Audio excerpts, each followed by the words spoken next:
رات کے 2 بجے ایک دولت مند شخص کو نیند نہیں آ رہی تھی۔ وہ بہت دیر گھر میں ٹہلتا رہا۔ جب اس کی بے چینی کم نہ ہوئی تو وہ شہر کی گلیوں پر کار ڈرائیو کے لیے نکل پڑا۔ جب وہ ایک مسجد کے قریب سے گزرا تو سوچا شاید مسجد میں کچھ دیر بیٹھنے سے اسے سکون مل جائے۔ وہ مسجد میں داخل ہوا تو دیکھا کہ وہاں پہلے ہی ایک شخص پہلی صف میں پریشان حال بیٹھا تھا۔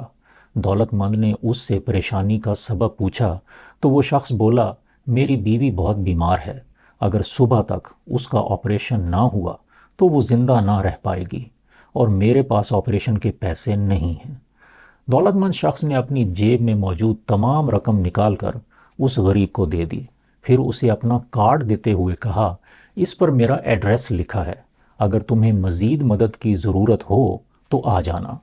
غریب شخص بولا، میرے پاس اس کا ایڈریس ہے، اس لیے مجھے اس ایڈریس کی ضرورت نہیں۔ دولت مند نے حیرانی سے پوچھا، کس کا ایڈریس؟ غریب بولا، اسی کا جس نے میری ضرورت پوری کرنے کے لیے رات کے 2:30 بجے تمہیں یہاں بھیجا ہے۔ جی ہاں، وہ ایک سجدہ جسے تو گھراں سمجھتا ہے، 1000 سجدوں سے دیتا ہے آدمی کو نجات۔